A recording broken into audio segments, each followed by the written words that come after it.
Ok chẳng video này dương riêng vì stop đấy chẳng đượcក្នុង Photoshop cái hai thằng layer chẳng càng nghe đượcក្នុង Photoshop cứ chỉ là chia stop đấy ok chẳng cái thằng layer cứ chia stop thì mùi đượcក្នុង Adobe Photoshop ដែលប្រើសម្រាប់បន្ទុករូបភាពអត្ថបទឬក៏វត្ថុផ្សេងៗដាច់ដោយឡែកពីគ្នាចឹង layer មួយអាចកែប្រែផ្លាស់ទីលុបឬក៏បន្ថែម effect ដោយមិនប៉ះពាល់ទៅដល់ layer ផ្សេងទៀត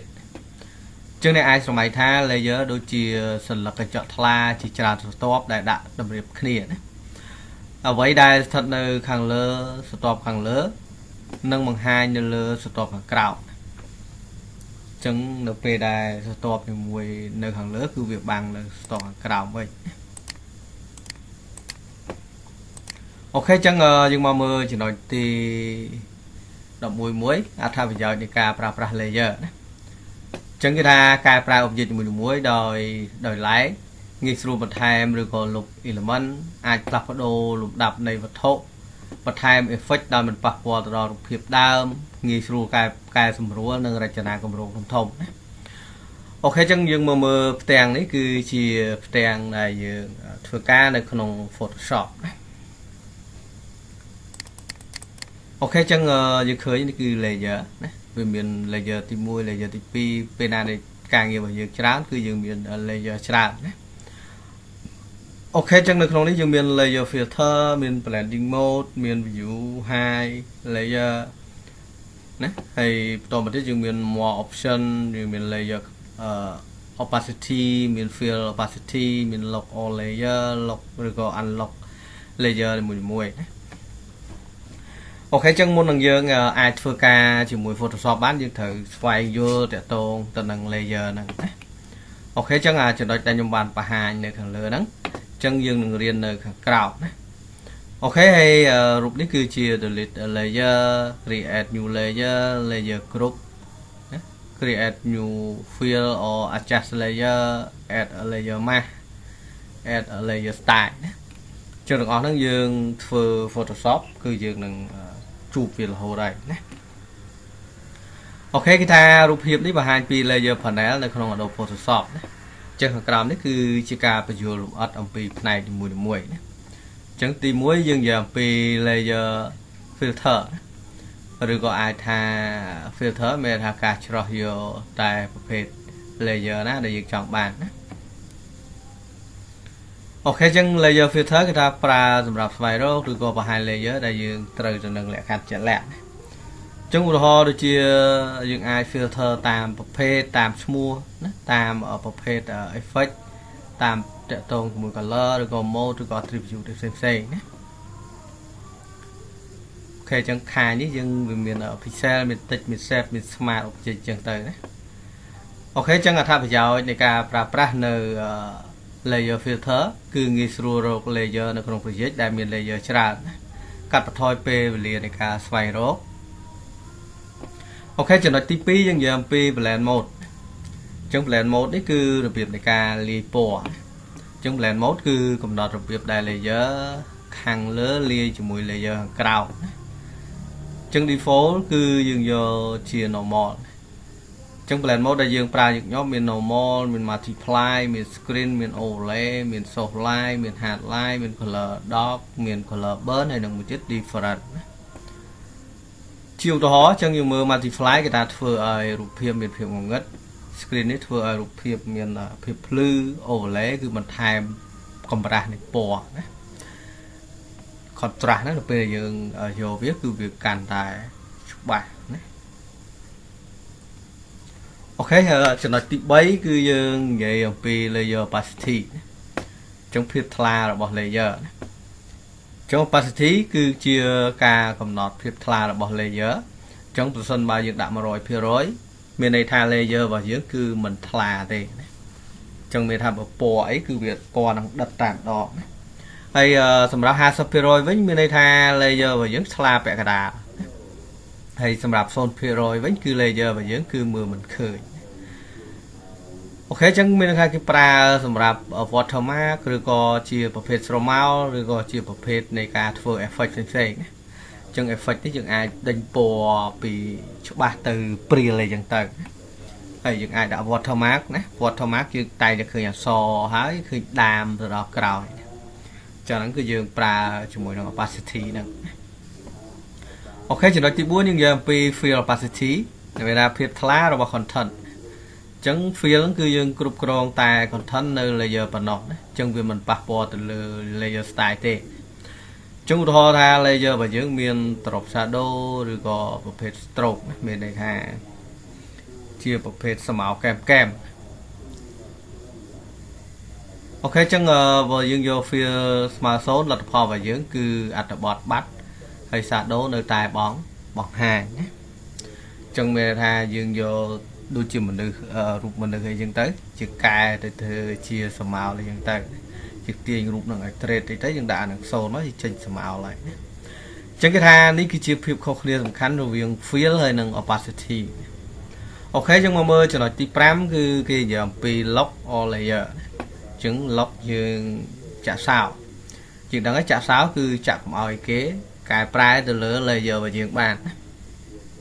ចឹងឧទាហរណ៍ថា layer ណាយើងធ្វើហើយយើងអត់ចង់ឲ្យអូសទៅប៉ះឬក៏កែទៅលើវាបានគឺយើងត្រូវចាក់សោចឹងគេថារូបសោនេះប្រើសម្រាប់ការពារ layer ចឹងអាច lock មានន័យថាមិនឲ្យផ្លាស់ទីមិនឲ្យគូពីលើមិនឲ្យលុបឬក៏មិនឲ្យកែប្រែណាអញ្ចឹងប្រើនៅពេលដែលមិនចង់ឲ្យអ្នកផ្សេងឬក៏ខ្លួនឯងកែ layer ដល់ចៃដន្យអញ្ចឹងអ្នកនរគ្នាចង់ lock layer ហ្នឹងយើងអាចចុចទៅណាអញ្ចឹង lock all គឺមាន layer ប្រហែល lock ទាំងអស់ណាហើយមួយទៀតគឺតាក់ទងជាមួយនឹង lock ធម្មតាណា lock ឬក៏ unlock background អញ្ចឹង background layer មានសញ្ញាសោចឹងមានន័យថាយើងអត់អាចធ្វើការ move ឬក៏ delete ឬក៏បដូរទៅជា transparency ចឹងដើម្បី unlock គឺយើងត្រូវ double click ទៅលើ background រួចចុច OK នឹងវានឹងក្លាយជា layer 0 ហើយអូខេមួយទៀតគឺចំណុចទី7ណាជាអំពី view ឬក៏ high layer ដែលយើងឃើញនៅរូបភ្នែក icon របស់វាគឺរូបភ្នែកនេះសញ្ញាភ្នែកនេះប្រើសម្រាប់បង្ហាញថា layer បង្ហាញ layer ឬក៏លាក់ layer ណាអញ្ចឹងយើងចុចម្ដងវាលាក់ហើយចុចម្ដងទៀតគឺវាបង្ហាញមកវិញណាអញ្ចឹងប្រើសម្រាប់អីគេប្រៀបធៀប before ហើយនិង after អញ្ចឹងនៅពេលដែលអ្នកទាំងអស់គ្នាព្យាយាមកែរូបណាមួយយើងអាច copy layer ទៅហើយយើងកែមួយយើងទុកមួយហើយយើងប្រៀបធៀបអញ្ចឹងលាក់ layer គឺមិនចាំបាច់ណាអញ្ចឹងមានថា layer ណាដែលយើងគិតថាយើងអត់ចង់បង្ហាញយើងលាក់វាសិនទៅអូខេមួយទៀតគឺថា more option ដែលយើងឃើញរូបtray ចំនួន3នេះគេថាប្រើសម្រាប់បើក menu បន្ថែមអញ្ចឹងមានមុខងារជាច្រើនដូចជា new layer duplicate layer delete layer merge layer flatten image ហើយ panel option ហើយមាន lock layer មាន select all layer អញ្ចឹងនៅកន្លែងហ្នឹងគឺយើងចង់បន្ថែមជម្រើសផ្សេងៗយើងអាចចុចទៅលើ more option ហ្នឹងទៅអូខេចំណុចទី9យើងនិយាយអំពី add a layer style ដែលវាមានរូប fx លក្ខណៈដូចជា function ហ្នឹងណាអញ្ចឹងប៊ូតុង fx នេះប្រើសម្រាប់បន្ថែម effect អញ្ចឹង layer style ដែលពេញនិយមបំផុតដែលយើងប្រើនៅក្នុង add layer style របស់យើងហ្នឹងមាន drop shadow ណាមាន drop shadow គឺស្មើណា inner shadow ស្មើក្នុង outer glow មានស៊ុំនៅខាងក្រៅណា inner glow ខាងក្នុង stroke ស៊ុំជុំវិញ bevel emboss satin gradient overlay color overlay pattern overlay ណាចុះនៅពេលដែលអ្នកនរគ្នារៀននៅ Photoshop យើងនឹងបានប្រើប្រាស់នៅ tool ទាំងអស់ហ្នឹងហើយណាអូខេចំណុចទី10គឺយើង add layer mask អញ្ចឹងរូប4ជ្រុងឬក៏មូលហ្នឹងគេហៅថាជា layer mask ណាអញ្ចឹងយើងប្រើលក្ខផ្នែកណាមួយដោយមិនលុប pixel ដើមណាអញ្ចឹងគោលការណ៍របស់វាគឺពណ៌សមានន័យថាបង្ហាញ layer ពណ៌ខ្មៅគឺលាក់ layer ហើយពណ៌ប្រផេះបង្ហាញតាមកម្រិតណាអូខេគោលបំណងនៃការប្រើប្រាស់គឺយើងប្រើសម្រាប់លាយរូបភាព2ណាដល់យើងធ្វើការបដូរនៅផ្ទៃ background ឬក៏យើងចង់ edit ផ្សេងៗហ្នឹងទៅណាអូខេហើយចំណុចទី11គឺ create new fill or adjustment layer អញ្ចឹងប្រើដើម្បី adjust layer អញ្ចឹងយើងប្រើដើម្បីអីបង្កើត adjust layer ចា adjust layer ហ្នឹងមានអីគេខ្លះមាន brightness contrast แต่ต้องมวยปลื้อหรือก็កម្រិតនៃ pixel ច្បាស់របស់យើង level ណា level នេះគឺយើងអាចឲ្យវាអសរឬក៏ខ្មៅហើយ curve នេះគឺយើងសេរីទៅតាមពណ៌ណា Ipsos exposure vibrant hue ឬក៏ saturation ណាអញ្ចឹងយើងអាចកែទៅជាពណ៌បែបធម្មជាតិអញ្ចឹងទៅណា color balance black or white gradient map solid color ចាត់ថាប្រយោជន៍នៃការប្រើប្រាស់នៅ create fill ឬក៏ adjustment layer ហ្នឹងក៏ថាប្រយោជន៍របស់វាគឺកែពណ៌ដោយមិនប៉ះពាល់ទៅលើរូបភាពដើមអញ្ចឹងវាថាយើងអាចសេរីពណ៌ផ្សេងៗណាអាចកែប្រែឡើងវិញគ្រប់ពេលអូខេចំណុចទី12យើងយកអំពី layer group អញ្ចឹង layer group វាមានរូបជា folder ចុងបតុង folder ប្រើសម្រាប់បង្កើតជា group layer ឧទាហរណ៍នៅក្នុងនេះយើងមាន logo មាន logo 1 logo 2អញ្ចឹងយើងចង់គ្រប់វាជាតាមប្រភេទមួយដូចជាប្រភេទ text ជាងដាក់ម្ដុំអញ្ចឹងមកស្រួលកែប្រែអញ្ចឹងមាន heading មាន sub title ហើយ background នោះប្រភេទ sky ឬក៏ mountain អីចឹងទៅណាអូខេអត្ថប្រយោជន៍របស់វាគេថារៀបចំ project ឲ្យមានរបៀបងាយស្វែងរក layer អាចលាក់ឬក៏បង្ហាញ layer ទាំងគ្រប់តែម្ដងអូខេចំណុចទី13យើងនិយាយអំពី create a new layer អញ្ចឹង create a new layer យើងអាចចុចលើប៊ូតុងលេខបូកឬក៏រូបសន្លឹកกระดาษណាប្រើសម្រាប់បង្កើត layer ថ្មីណាអាចជារូបលេខបូកឬក៏ជារូបផ្ទាំងกระดาษមួយអញ្ចឹងទៅឬក៏យើងអាចប្រើ shortcut control បូកជាមួយ shift បូកមួយ n ឬក៏ control alt បូក shift បូក n អញ្ចឹងយើងអាចបង្កើត layer ថ្មីបានព្រាមៗដោយមិនចាំបាច់ចុចប្រអប់ទៅលើ new layer ឡើយអូខេចំណុចទី14យើងនិយាយអំពី delete layer អញ្ចឹងរូបធុងសម្រាមនេះយើងប្រើដើម្បីលុប layer អញ្ចឹងវិធីលុបយើងអស់ layer ទៅក្នុងធុងសម្រាមហ្នឹងក៏បានឬក៏យើងចុចទៅលើពាក្យថា delete layer ឬក៏យើងចុច key delete នៅពេលដែលយើង select ទៅលើ layer ណាមួយណានៅពេលដែលយើងជ្រើសរើសទៅលើ layer ណាអូខេឥឡូវខ្ញុំសូមសង្ខេបនៅមុខងាររបស់ layer panel យើងម្ដងទៀតអូខេ layer style មាន layer filter សុំទៅអញ្ចឹង layer filter គេថាស្វែងរកនិងតម្រៀប layer blend mode លាយពណ៌រវាង layer opacity កំណត់ភាពថ្លារបស់ layer ទាំងមូល fill គឺកំណត់ភាពថ្លារបស់ content ប៉ុណ្ណោះ lock គឺការពារ layer ពីការកែប្រែ icon នេះគឺបង្ហាញឬក៏លាក់ layer more option បង្ហាញនៅពាក្យបញ្ជាបន្ថែមទៀត layer style គឺបន្ថែម effect ទៅលើ layer mask គឺលាក់ផ្នែកនៃ layer ដែលមិនឲ្យលុបនៅ pixel adjustment layer គឺកែពណ៌និងពន្លឺដោយមិនប៉ះពាល់ទៅដល់រូបភាពហើយ layer group គឺដាក់ layer ជាក្រុមណា new layer គឺយើងបង្កើត layer ថ្មី delete layer គឺយើងលុប layer ចោលអូខេចឹង layer panel គឺជាកន្លែងសម្រាប់គ្រប់គ្រង layer ទាំងអស់នៅក្នុងឯកសារ Photoshop អញ្ចឹងប្រសិនបើ layer panel មិនបង្ហាញសូមចូលទៅកាន់ window ហើយយកពាក្យថា layer ឬក៏យើងចុចទៅលើ shortcut key របស់យើងគឺ function F7 ណាដែលយើងឃើញ key នៅខាងលើគេបំផុតណាអូខេឥឡូវខ្ញុំសូមបង្ហាញនៅក្នុងកម្មវិធី Photoshop របស់យើងតែម្ដង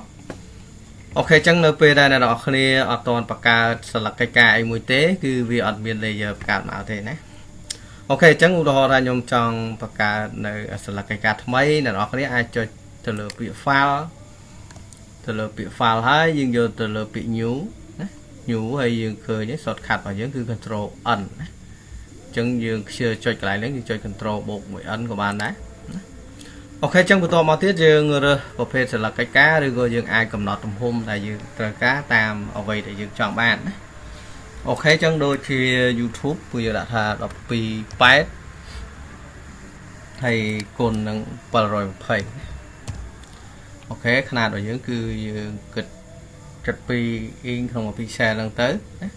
ហើយយើងចុចពាក្យ create បាននេះ background ពណ៌សណាហើយយើងយក RGB ចឹងមកអូខេចឹងពេលដែលយើងបង្កើតហើយយើងមកមើលនៅកន្លែង layer របស់យើងនៅកន្លែងនេះណាចឹងយើងឃើញ background layer យើងឃើញរូបសោយឃើញរូបភ្នែកចឹងសោគឺយើងអាចធ្វើអីនៅលើនឹងបានទេណាចឹងបើសិនបើអ្នកនរគ្នាដោះសោនេះចោលចឹងអ្នកនរគ្នាចាប់វាអស់បានហើយណាតោះណា ចឹងគឺមានន័យថាបើសិនជាយើងដាក់សោយើងលុបអត់ឲ្យគេធ្វើអីអស់វាបានទេចាប់អស់គឺវាអត់ទៅទេអូខេចឹងនៅពេលដែលអ្នកនរគ្នាធ្វើការ insert រូបចូលមកចឹងគឺវាបង្កើតបានជា layer មួយទៀតណាអូខេចឹងឧទាហរណ៍ថាខ្ញុំយករូបនេះមកដាក់មួយមកអូខេនៅក្នុងនេះគឺវាអត់ឲ្យទេចឹងយើងយកមកដាក់នៅខាងលើនេះសិនមកអូខេវាអត់ support ណាចឹងយើងយករូបណាដែលវា support មកអូខេចឹងខ្ញុំយករូបដែលខ្ញុំ design មុននេះមកអូខេចឹងខ្ញុំចាប់រូបនេះយកទៅដាក់ពីលើទៅខ្ញុំដោះសោសិនចឹងយើងចាប់វាយកដាក់ពីលើណាចឹងយើងមើលកាលណាដែលយើងដាក់ពីលើគឺវាបង្កើតបានជា layer មួយទៀតហើយចឹងបើអ្នកនរនេះចុចផ្នែកនេះគឺវាបាត់ណាមានន័យថាវាហាយចឹងយើងចុចផ្នែកមកវិញវាបើកអូខេហើយសម្រាប់ប្រភេទ opacity នេះយើងសេរីទៅឃើញព្រាលតាមហ្នឹងហើយណាអូខេចឹងអ្វីដែលខ្ញុំបង្ហាញនៅក្នុងនេះគឺវាមានច្រើនចឹងយើងចង់បង្កើត layer យើងអាចចុចcontrol shift n មកណាចឹងយើង control shift ណាចុចខុសហើយចុច control shift n ដងទៀតនេះចឹងយើងឃើញពាក្យថា new layer ចឹងយើងចុច OK មកចឹងយើងឃើញនៅកន្លែងនេះគឺយើងបង្កើតបាន layer មួយដែលយើងអាចធ្វើការបានទៅតាមប្រភេទរបស់វាមួយណាចឹងមានថានៅក្នុង Photoshop គឺយើងធ្វើអីក៏ដោយគឺវានឹងធ្វើការជា layer ណាអូខេចឹងសម្រាប់វីដេអូនេះដែរគឺមានប៉ុណ្្នឹងទេតកតងនឹង layer ដើម្បីឲ្យអ្នកនរគ្នាយល់ពី layer ហ្នឹងចឹងនៅវីដេអូបន្ទាប់យើងនឹងរៀនអ្វីដែលត្រូវធ្វើបន្តទៀត